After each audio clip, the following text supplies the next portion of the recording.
சாந்தியும் சமாதானமும் நம் அனைவரின் மீதும் உண்டாவதாக. எல்லா புகழும் இறைவன் ஒருவனுக்கே. நம்ம தினமும் ஒரு இபாதத் பார்த்து வருகிறோம். இந்த வீடியோவில் ரொம்ப முக்கியமாக பார்த்தா நம்மளுடைய அனைத்து கவலைகளையும் துன்பங்களையும் போக்கி நமக்கான ஒரு நல்ல விடியலை ஏற்படுத்தக்கூடிய ஒரு திக்ரை பார்க்க போகிறோம். எவ்வளோ நாள் நம்ம நிறைய அமல்கள் செஞ்சுருப்போம். செஞ்சுட்டு ஒரு கட்டத்தில் பார்ப்போம் நமக்கு என்ன நிலைமையே மாற மாட்டேங்குது, அடுத்தடுத்து பிரச்சனை வருதுன்னு சொல்லிட்டு விரக்தி அடைஞ்சிருப்போம். நிறைய வார்த்தைகளை தேவையில்லாமல் விட்டுருப்போம். ஏன்னா நம்ம எந்த அளவுக்கு நம்ம துவா செய்கிறோமோ அந்த அளவுக்கு நம்ம என்ன பண்ணுறோன்னா குறைகளும் சொல்லிக்கொண்டே இருக்கோம். எனக்கு அல்லாஹ் கொடுக்கவே இல்லை, நானும் எவ்வளவோ முயற்சி பண்ணி பார்த்துட்டேன், நானும் எல்லாமே ஓதி பார்த்தேன், நான் எவ்வளோதான் ட்ரை பண்ணுறது அப்படிங்கிற அளவுக்குலாம் நம்ம என்ன பண்ணிடுறோம், பொறுக்காமல் ஏதாவது ஒரு வார்த்தையை சொல்லிடும். அதனால என்ன ஆயிடுதுன்னா அந்த விஷயங்கள் நடக்க இருக்கக்கூடிய நேரத்தில் மறுபடியும் தள்ளி போயிடுது. ஏன்னா அல்லாஹ் நம்ம பொறுமையாளர்களாக இருக்குமான்னு சோதித்து பார்க்கறதுக்கு தான் அல்லாஹ் சோதனை கொடுக்குறான். ஆனால் அந்த சோதனையை நம்ம ஜெயிக்கக்கூடிய நேரத்தில் நம்ம அந்த வார்த்தைகளை வெளியிட்டுறோம். நிறைய நேரங்களில் நம்ம கண்ணுக்கு தெரியறதில்ல, ஆனால் இதுதான் உண்மையாகவே நடக்குது. அல்லாஹ் முஃமின்களை சோதிப்பேன்னு சொல்லி தான் அனுப்பியிருக்கான். ஆனால் அந்த சோதனையை பொறுத்து கொள்ளாமல் கடைசி நொடியிலையாவது என்ன பண்ணிடுறாங்கன்னா கைவிட்டுறாங்க. ஒன்றா வார்த்தைகளை சொல்லி அதில் அவநம்பிக்கையை காட்டுறாங்க, இல்லை அதற்கான முயற்சிகளை செய்யாமல் கைவிட்டுறாங்க, துவா கேட்காம கைவிட்டுறாங்க.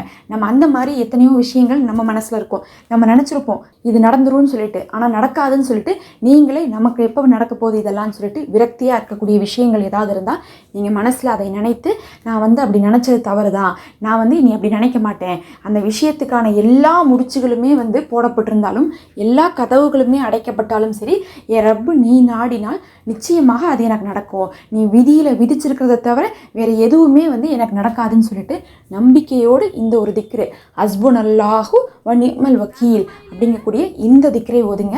நபி இப்ராஹிம் அலைஹிஸ்ஸலாம் அவர்கள் ஓதுனாங்க. உலகமே எதிர்த்துனாலும் சரி இந்த திக்ரு நம்மளை காப்பாற்றும். அப்போ நம்ம மனசில் ஒரு ஏக்கம் இருந்துக்கிட்டே இருக்கும், இந்த விஷயம்லாம் நமக்கு நடக்கவே மாட்டேங்குது, எல்லாரும் தான் நல்லா இருக்காங்க அப்படின்லாம் தோணுதில்ல. இந்த நிலைமையில் நீங்கள் அதை ஓதுங்க. எல்லாருக்குமே இந்த ஒரு ஏக்கம் இருக்கும். கண்டிப்பாக நமக்கு எல்லா துவாக்களும் ஒரே நேரத்தில் கபுலாகிறதில்ல. அதனால உங்கள் மனசில் ஒரு பாரம், ஒரு வலி, ஒரு கவலை, ஒரு ஏக்கம் இருந்து கொண்டே இருக்கும். அந்த கவலையோடு நம்ம என்ன பண்ணணும்னா, நம்ம அந்த விஷயத்துக்கு நான் பேசினது, நான் நினச்சதெல்லாம் மன்னிச்சிடலாம், ஆனால் கண்டிப்பாக அந்த விஷயத்தை நீ நடத்தி கொடுப்ப, உன்னால் மட்டும்தான் நடத்தி கொடுக்க முடியும்னு சொல்லி மன உறுதியோடு மன்னிப்பு கேட்டுவிட்டு ஹஸ்புனல்லாஹு வ நிஅமல் வக்கீல் ஓதி பாருங்க. அல்லாஹ்வே போதுமானவன், பொறுப்பேற்பவனில் அவனே சிறந்தவன் அப்படிங்கிறதான் இதனுடைய அர்த்தம். அப்போ அதை உணர்ந்து சொல்லணும், எனக்கு அல்லாஹ்வே போதுமானவன், இந்த காரியத்தை அல்லாஹ் பொறுப்பேற்று கொண்டான், அவ்வளோதான். அல்லாஹ் இடத்துல பொறுப்பு கொடுத்துட்டா யார் அந்த விஷயத்தை நிறைவேற்றணும்? அல்லாஹ் தான் நிறைவேற்றணும். நமக்கு அல்லாஹ் ஒரு பொறுப்பு கொடுத்துருக்கான், இந்த உலகத்தில் அவனை வணங்கி அவனை சார்ந்திருக்கணுன்ட்டு. நாம் நம்மளுடைய காரியத்தை அவன்கிட்ட கொடுக்கும்போது அவன் என்ன பண்ணுவான், அல்லாஹும் நமக்கு கொடுத்துருவான் திருப்பி அந்த காரியத்தை. அதனால் நம்பிக்கையோடு அவனிடத்துல ஒப்படைச்சு இந்த ஒரு திக்ரை ஓதி பாருங்க. நீங்கள் நினச்சிருப்பீங்க இத்தனை நாளாக நமக்கு நடக்காதுன்ட்டு, ஆனால் அல்லாஹுடைய கிருபை கொண்டு அதை உணர்ந்து சொன்னால் உடனே உங்களுக்கு அதை மறுநாளே நீங்கள் கண்கூடாக பார்ப்பீங்க. அதற்கான ஒரு புது வழி பிறந்துடும். சில நேரங்களில் பார்த்தா ஒரு விஷயத்துக்கு ரொம்ப முயற்சி பண்ணி ஒரு 100 தடவைலாம் முயற்சி பண்ணியிருப்போம் நம்பிக்கையோட. அந்த நேரத்தில் நமக்கே ஒரு இடத்துல வெறுத்து போகிறப்ப நான் இந்த திக்ரை தான் ஓதியிருக்கேன், மனசார ஓதியிருக்கேன்.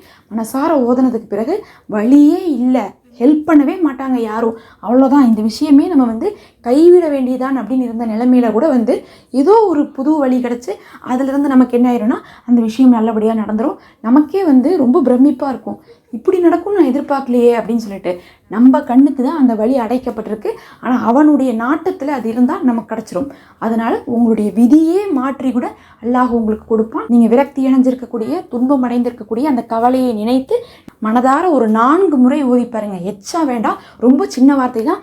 மனசார ஹஸ்புனல்லாஹு வ நிஅமல் வக்கீல், எனக்கு அல்லாஹ்வே போதுமானவன், பொறுப்பேற்பவனில் அவனே சிறந்தவன் சொல்லிட்டு ஓதிட்டு துவா செஞ்சு அவன் மேலே பொறுப்பு சாட்டி அந்த விஷயத்தை நீங்கள் அதோடு விட்டுருங்க.